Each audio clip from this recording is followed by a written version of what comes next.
Ini kita masih Allah berikan sehat walafiat. Allah berikan kesempatan untuk sama-sama kita berada di rumah Allah ini, melaksanakan kewajiban kita sholat subuh berjamaah. Mungkin kesempatan ini sebuah nikmat agung yang Allah berikan, tidak semua orang bisa. Mungkin banyak saudara kita, teman kita, tetangga kita yang mohon maaf keberadaan rumahnya tidak begitu jauh dari masjid, namun begitu berat langkahnya untuk menuju rumah Allah. Semuanya kita syukuri karena itu merupakan hidayah Allah. Walaupun rumah kita agak jauh dari masjid, walaupun rumah kita tidak dekat dengan masjid, namun gerakan untuk datang ke masjid itu sangat enteng bagi kita, maka itu merupakan sebuah nikmat yang Allah berikan. Pernah saya bilang bahwa ujian Allah itu bukan hanya sekedar kita gak punya uang. Ujian yang Allah berikan kepada kita itu bukan hanya sekedar kita diuji terus, entahkah sakit, entahkah problem anak kita, entahkah problem rumah tangga kita, di kantor kita menganggap itu ujian paling berat. Padahal itu ujian yang paling ringan. Yang terberat ujian kita adalah tatkala kita berbadan sehat, tatkala rezeki terus mengalir, namun langkah kita untuk masjid, ibadah kita koyok-koyoknya berat banget. Umpamanya sholat tidak mendapat nikmat bagi kita, maka itulah ujian terbesar bagi kita. Jika kita beribadah, ibadah kita seperti rutinitas. Sholat, kita tidak dapat mengambil hikmahnya sholat. Padahal inna sholat tanha 'anil fahsya'i wal munkar. Sholat itu bisa mencegah kita dari perbuatan keji dan munkar. Namun tatkala kita sholat, kita tidak bisa menghindar perbuatan yang keji. Berarti sholatnya yang salah, apa kita yang salah? Kalau jawaban saya, kita yang salah. Kenapa? Kita tidak bisa mengambil nikmatnya ibadah di situ. Nah, inilah ujian yang paling berat, yang paling besar yang kita hadapi. Bukan kita uji tidak punya uang, bukan kita uji karena sakit, namun ujian yang besar itu adalah ketika kita berbadan sehat, Allah berikan segala macam nikmat, namun kita lupa kepada Allah Subhanahu wa Ta'ala. Nah, bersyukur banget kita malam hari ini Allah mentakdirkan kita untuk bisa berkumpul di rumah Allah, sholat subuh berjamaah. Setelah itu kita lanjutkan dengan terampil ilmu. Bapak Ibu yang kami muliakan, syukur yang kedua adalah karena kita diberi Allah kesempatan untuk bisa masuk, untuk bisa bertemu di bulan suci Ramadan tahun ini. Mungkin banyak di antara saudara-saudara kita, orang yang kita sayangi, orang yang kita cintai, namun Allah mentakdirkan berbeda dengan kita. Tahun ini beliau tidak bisa berjumpa dengan Ramadan karena sudah dipanggil duluan oleh Allah Subhanahu wa Ta'ala. Bersyukur kita bisa masuk bulan suci Ramadan. Dan rumusannya, jika kita ingin Ramadan ini Ramadan yang terbaik bagi kita, anggaplah, gak salah kok, anggaplah Ramadan tahun ini adalah Ramadan terakhir bagi kita.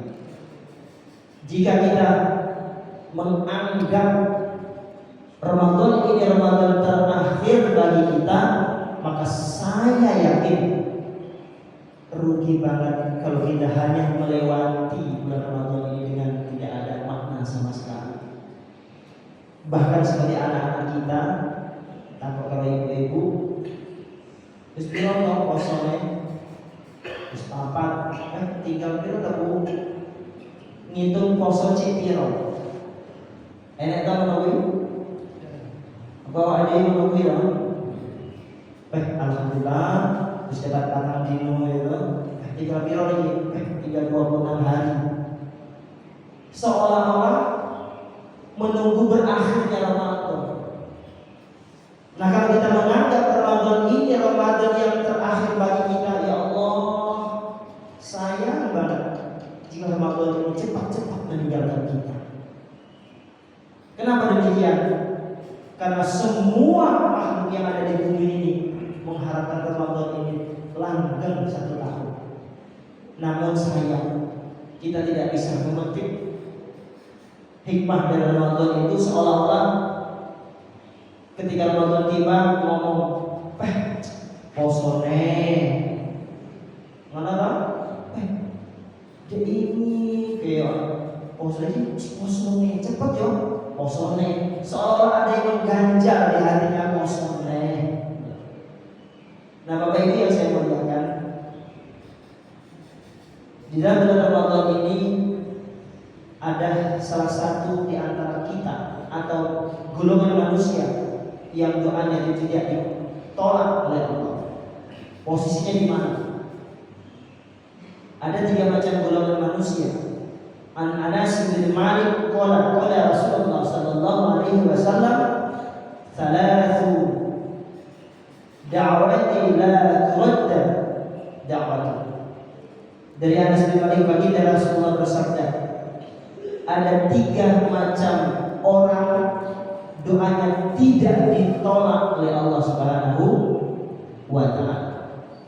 Semoga kita termasuk golongan 3 orang itu. Amin. Yang pertama adalah doa orang tua kepada anaknya. Doa orang tua kepada anaknya, doa yang tidak Allah tolak.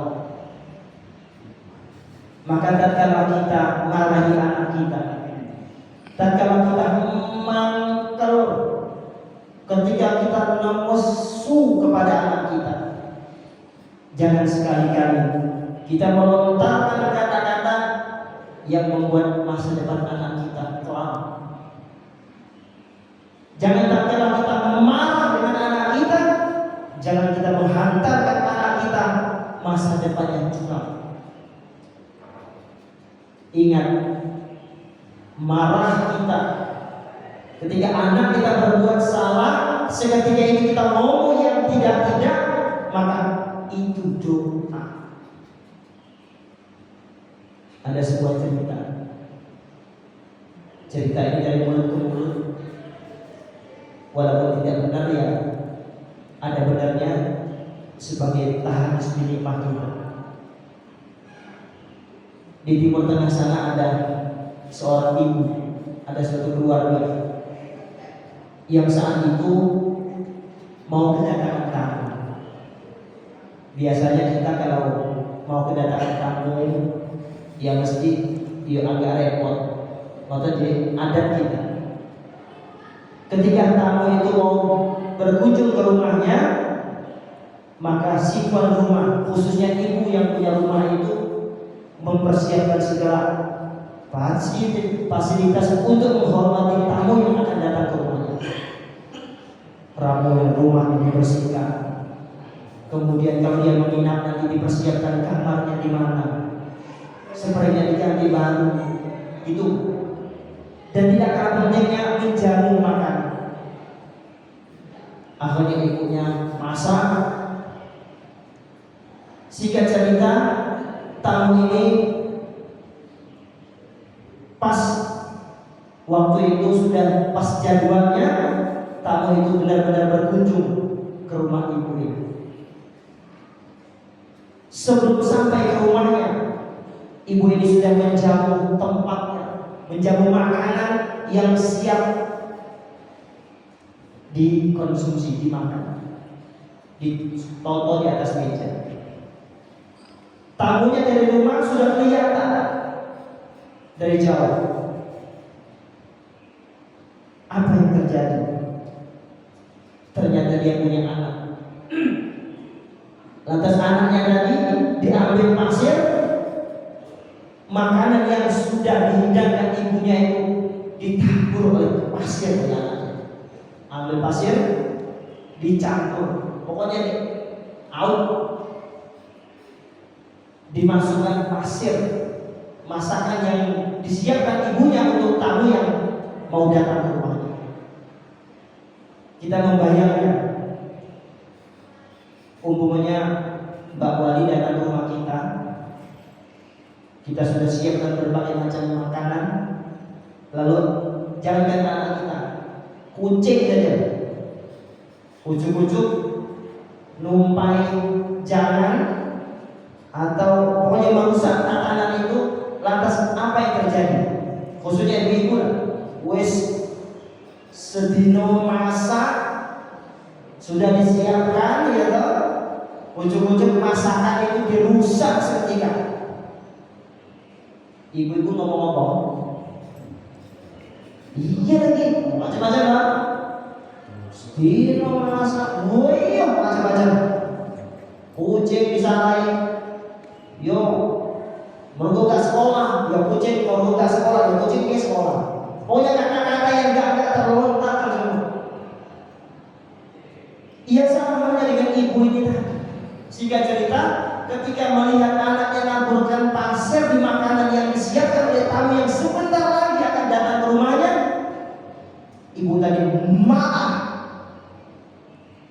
marah itu, masya Allah. Kalau diterjemahkan bahasa kita, ya Allah, nah berhari saya siapkan hidangan ini untuk tamu yang sebentar lagi datang ke rumah kita. Luapan ibunya langsung, wes saya keluar kau dari rumah ini, pergi kau mondok hafal Al-Quran, semoga kau menjadi penghafal Quran, menjadi imam besar di Masjidil Haram. Ungkapan marah ibunya kepada anak, tapi diungkapkan dengan bahasa yang indah. Keluar kau dari rumah, semoga engkau menjadi penghafal Al-Quran, kau menjadi imam besar di Masjidil Haram. Keluar dari rumah. Anaknya diusir. Allah mentakdirkan dari tahun berganti tahun lagi. Benar adanya, ternyata ketika ibunya marah, tapi itu mengandung doa, semoga engkau hafal Al-Quran, menjadi imam besar di Masjidil Haram. Ternyata terbukti yang namanya Imam As-Sudais. Ini adalah, kita ambil cerita bahwa doa orang tua khususnya ibu luar biasa. Allah tidak akan menolak. Oleh karena itu Bapak Ibu, kadang-kadang kita refleks ke belakang. Kenapa toh anak ini susah banget? Boleh pegawai angin, boleh jodoh angin. Kenapa toh? Mungkin kita refleks. Kalau memang itu benar terjadi, kita ngomong anak kita yang enggak, istighfar kita, ya Allah, Astaghfirullahaladzim, Astaghfirullahaladzim. Ya Allah, jika aku pernah ngomong anakku yang enggak, ampuni dosaku ya Allah. Istighfar. Karena ini mengantarkan masa depan anak kita dengan doa seorang ibu, doa kita seorang tua. Jadi yang pertama, doa yang tidak Allah tolak, maka kita selaku orang tua berhati-hati. Nah, kadang-kadang kita ini ngeremeh. Mungkin karena orang tua kita pendidikannya di bawah kita. Orang tua kita SD saja gak tamat, tapi anaknya S1, S2, begitu banyak. Seolah-olah ibunya, orang tuanya, bapaknya, derajatnya di bawah anaknya. Seolah-olah itu perasaan kita selaku anak. Itu hal yang sangat salah. Maka ada sebuah majalah, saya pernah baca, keberhasilan seorang anak 75% itu adalah barokahnya doa dari kedua orang tuanya. Yang 25% ini adalah dia sekolah, kepintarannya, kuliahnya. Tapi yang 75% keberkahan hidup kita menjadi seperti ini, ingat doa dari kedua orang tua kita. Maka kadang-kadang kita rajin, mohon dimaafkan. Kita rajin ziarah kemana-mana. Bukan saya anti ziarah, bukan. Ziarah bagus, baik, karena kita berbuat kepada orang yang bermunajat kepada orang yang dekat dengan Allah. Tatkala kita berdekat orang yang dekat dengan Allah, kita berdoa di sana, insya Allah mustajab. Ziarah bagus, baik. Tapi tatkala kita masih orang tua, kita masih kedua orang tua kita di rumah, jangan kita sekali-kali meninggalkan keberkahan doa dari orang tua kita. Maka ketika sering itu di HP itu inna lillahi wa inna ilaihi raji'un, telah meninggal dunia ibundanya bapak si Fulan. Saya ibunya teman kita meninggal. Sedikit WA. Bayangan saya, astagfirullahaladzim, ya Allah, sudah hilang satu orang yang mendoakan kita. Jadi kalau orang tua kita meninggal, yang kita tangis itu bukan meninggalnya orang tua kita. Ketika orang tua ibu dan bapak kita meninggal, bukan kita menangis itu karena ditinggalkan beliau. Tapi apa yang kita tangis? Karena yang mendoakan kita di dunia ini sudah tidak ada lagi. Yang mendoakan kita di dunia ini, yang mustajab, yang tidak ditolak doanya oleh Allah, sudah tidak ada lagi. Itu yang kita tangiskan. Bukan karena yang lain. Dan maka saya bilang teman-teman yang meninggal orang tuanya, ya Allah mas, Masya Allah, seperti ibadah karena kita ini tidak ada lagi orang yang mendoakan kita. Ibu dan saudara. Maka berbahagialah teman-teman, bapak ibu saudara-saudara yang masih orang tua. Ambillah keberkahan dari orang tua kita. Luar biasa. Jadi salah satu doa yang tidak ditolak oleh Allah itu adalah kedua orang tua. Yang kedua, doa orang yang tidak ditolak oleh Allah adalah doa orang yang berpuasa ketika berbuka. Ini saat ini. Maka kita bermohon kepada Allah untuk berjumpa Ramadan ini. Salah satunya doa kita ketika kita berbuka puasa, selipkan sedikit waktu untuk kita berdoa di sana. Sebab doa orang yang berpuasa Ramadan ketika dia berbuka datang maghrib membatalkan puasanya, ketika itu doa kita tidak ada ditolak oleh Allah, diterima. Maka ketika kita mendengar Allahu Akbar, Allahu Akbar, alhamdulillah, ayo dek, yuk buka, ngambil air, dibatalkan dulu puasanya. Bismillahirrahmanirrahim. Selesai, Bismillahirrahmanirrahim. Keluarga kita ajak Allahumma laka sumtu wa bika amantu wa ala rizqika aftartu bi rahmatika ya rabbal alamin. Doa itu kemudian selesaikan doa sebisa kita.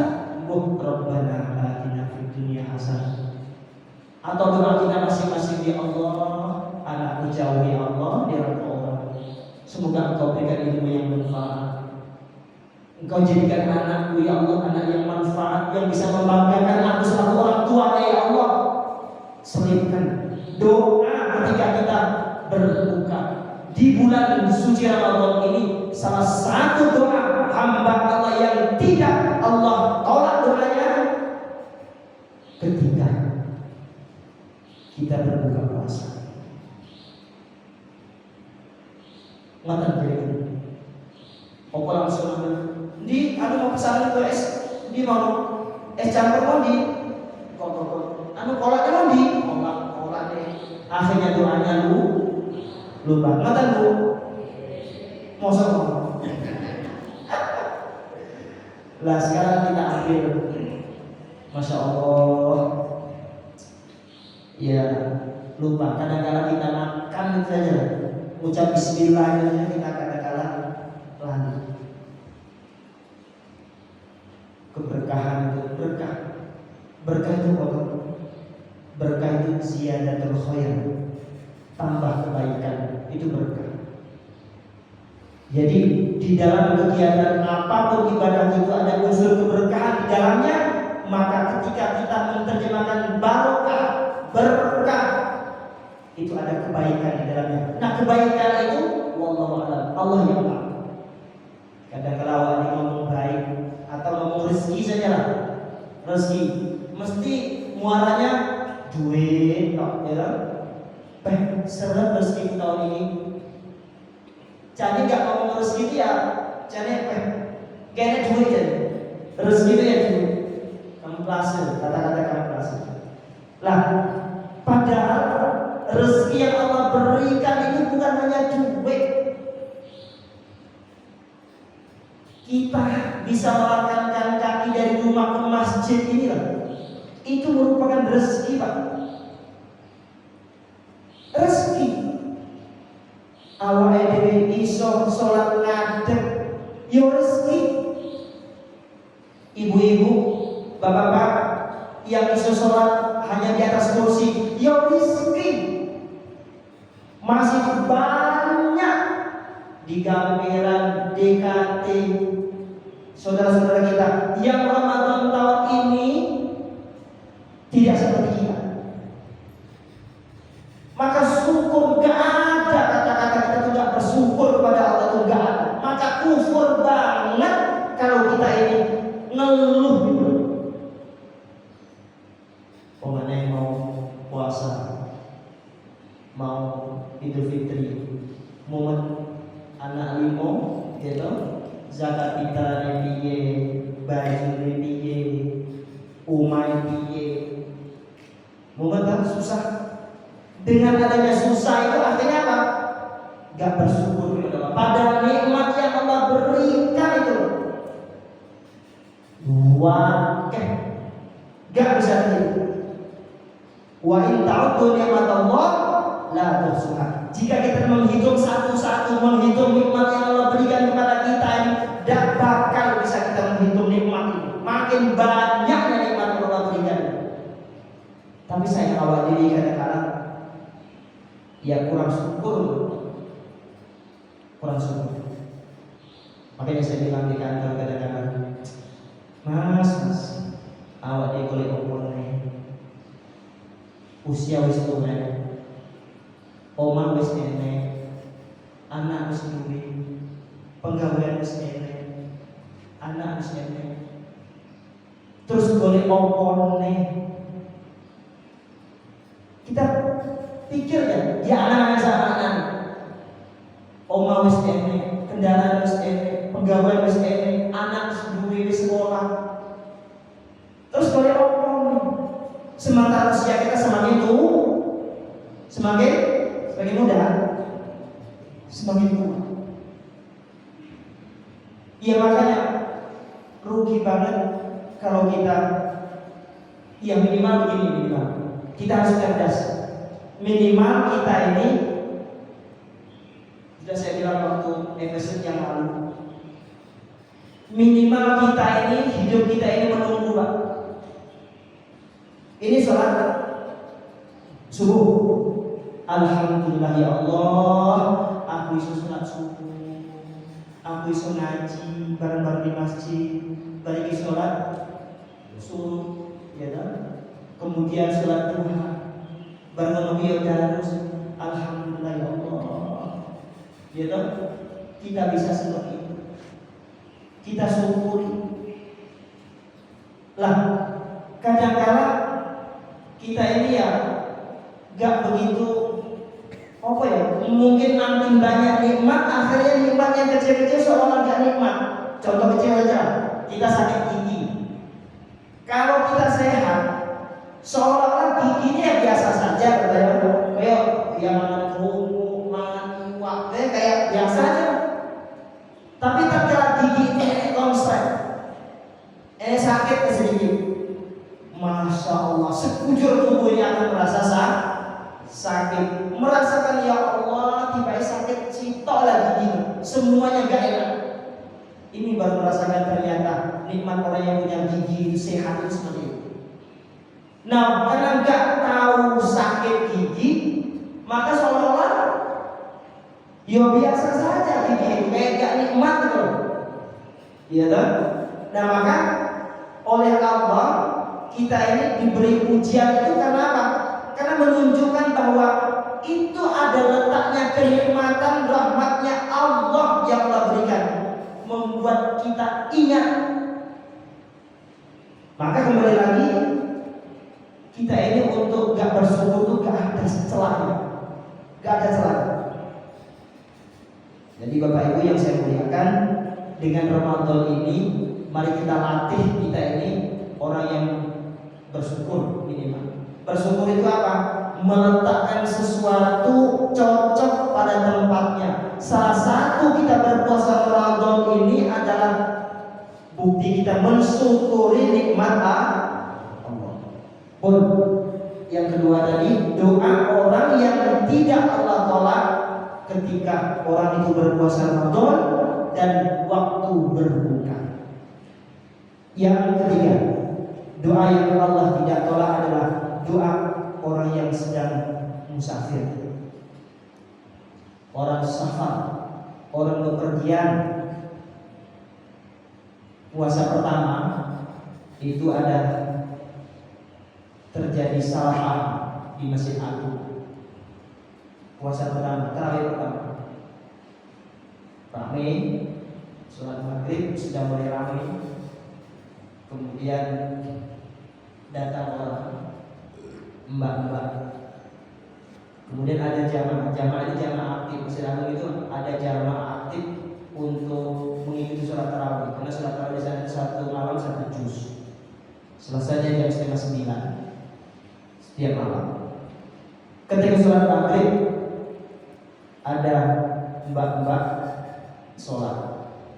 Kemudian jamaah tadi keluar setelah sholat maghrib. Dilihatnya mbak ini tadi sudah gelar sejadah, kemudian main HP, gak kerudungan. Baik, langsung bapak ini tadi ngomong baik, mbak sampai tahu aturan gak? Ini rumah Allah, harus tutup aurat, gak boleh main HP, sampai gak sholat. Ini tempat sholat. Bapak, akhirnya setelah saya ini tadi, saya tunggu di luar. Bapak itu keluar ke sana. Oleh mbak ini tadi apa? Dia sudah sholat mbak ini. Setelah kita lihat CCTV, mbak ini sudah sholat. Cuman mau dikasih hukum, ada telepon masuk mungkin WA, harus di sini. Akhirnya mbak ini tadi keluar ke sana. Nemuin bapak itu. Setelah di situ, bapak ini langsung ngomong banyak, suara tinggi, ngomongnya yang enggak etis. Akhirnya petugas masjid satpam datang, dikira ada apa, ada panggilan apa. Ternyata satpam tadi sudah lihat di CCTV, mbak ini sudah sholat, ya kan? Nah, tapi bapak ini tadi ngomong mbaknya nggak sholat. Akhirnya dilerai oleh satpam. Malah satpam yang mau membela mbak ini tadi sudah selesai lah, gak usah diperpanjang masalah ini. Akhirnya bapaknya nggak terima. Lah besoknya dari keluarga Mbak ini ngubah kita pengurus masjid agung. Ngomongnya kok begini di masjid itu kok gini. Padahal adik saya itu mau ke Blitar karena waktu masuk maghrib di sana, kemudian mau lanjut perjalanan ke Blitar itu dari Jogja. Kita ambil cerita ini, doa orang musafir, doa yang tidak ditolak oleh Allah.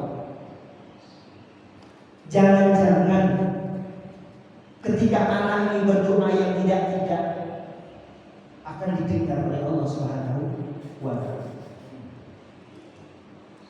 Maka jangan kita meremehkan orang lain ketika ada orang di jalan merokok, ketika ada orang di jalan tidak berpuasa. Kita langsung jangan menjustis dia itu salah. Oh, ini ahli neraka. Salah sampai ini orang puasa. Hormatilah saya ini berpuasa. Loh, puasa tidak dihormati? Kita tidak tahu latar belakangnya. Jangan-jangan yang gak puasa ini adalah musafir. Kadang-kadang kita ini membenarkan diri kita seolah orang lain itu salah. Mana tahu? Uangnya tahu.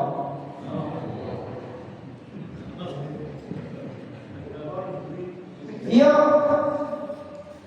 Yang beli tahu baca 3 orang, baca yang ngomong dulu. Ia menjustis dan menganggap dia itu yang baik gitu.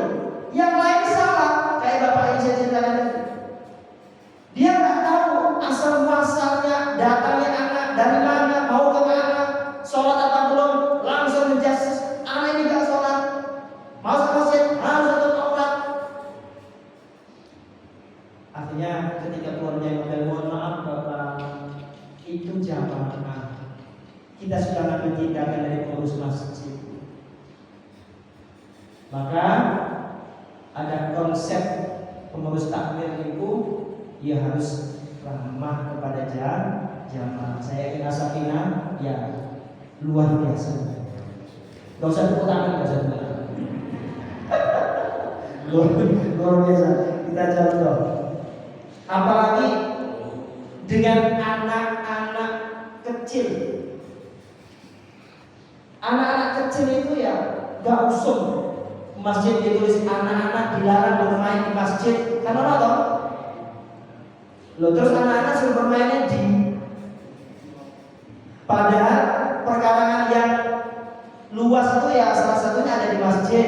Ya anak-anak di lingkungannya kayak gol, yang ini di lingkungan masjid. Ya anak-anak sukanya bal-balan. Lah anak-anak gak boleh bal-balan di halaman masjid.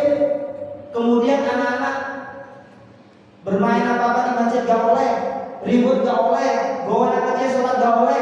Lah terus anak gue mau kabeh. Mata tak? Asalnya kan enggak boleh. Tapi jika kita membawa anak ke masjid, ya tolong dijaga. Lah saya pernah penelitian, saya teliti itu hari Jumat banyak anak-anak yang ribut di belakang. Saya teliti, ini saya karena saya ngurus masjid agung. Kok ribut? Ternyata golongan yang ribut itu ya cacai tuan. Ternyata apa? Mergode ribut, mergode guyong ketika sholat Jumat. Ternyata bapaknya nggak sholat Jumat. Loh, kalau bapaknya sholat Jumat, anaknya ya dijak sanding bapaknya loh. Wedi loh kalau bapaknya dipelilik bapaknya. Yo sholat tenanan. Wedi. Ternyata yang anak yang bermain itu ya bapaknya gak Jumatan di bawah. Masya Allah, pantas. Lah maka bapak ibu jika membawa anak kecil tidak ada larangan, malah dianjurkan bawa anak kita supaya kenal ini masjid nak, ini sholat nak, ini rumah Allah nak. Tenang kita ketika masuk berada di rumah Allah ini, maka sampai tak ajak nak supaya tenang.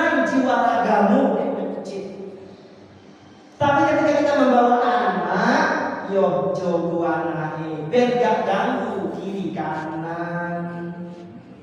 Ketika bawa anak, ibunya khusus sholat Allahu Akbar, anak ijone, tiba anaknya kok nyekelik imam, ya toh, ngelangkai imam dengar bapaknya tahunan sholatnya. Ya Allah, Allah tak?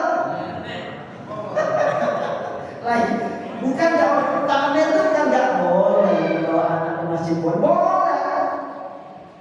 Tapi tanggung jawab lah kita punya anak ini. Saya itu pernah anak kecil mergoda ibu ya, menghormati orang sekitar. Anaknya Pak dicekel.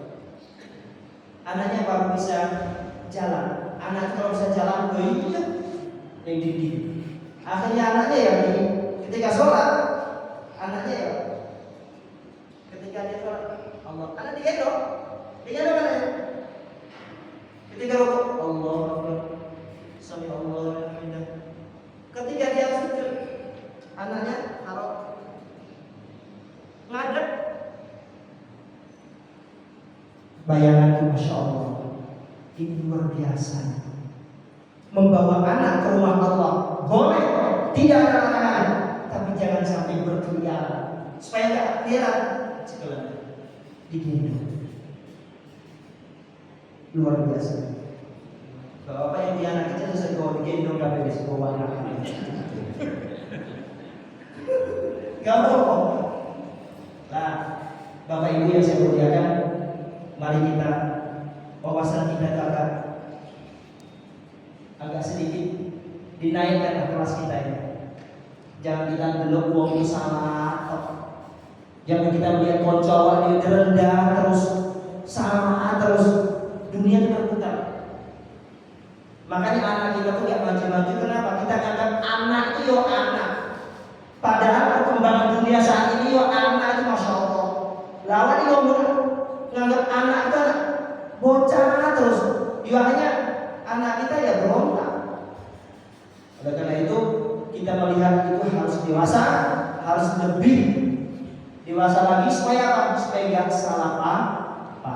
Bapak Ibu yang saya muliakan, itu yang dapat saya sampaikan. Semoga pertemuan kita ini pertemuan yang meridhoi, dan semoga bulan Ramadan ini tidak ada sedikit waktu pun yang di luar dari bernilai ibadah di hadapan Allah Subhanahu wa Ta'ala. Dan kita berharap semoga Ramadan tahun ini Ramadan yang paling berkesan bagi kita, Ramadan yang paling penuh makna bagi kita. Dan jika Ramadan ini Ramadan terakhir, maka Ramadan ini menjadi saksi di hadapan Allah nanti. Kita berusaha untuk semua kegiatan kita di bulan suci Ramadan ini bernilai ibadah di hadapan Allah Subhanahu wa Ta'ala. Assalamualaikum warahmatullahi wabarakatuh. Waalaikumsalam warahmatullahi wabarakatuh. Bismillahirrahmanirrahim. Amin.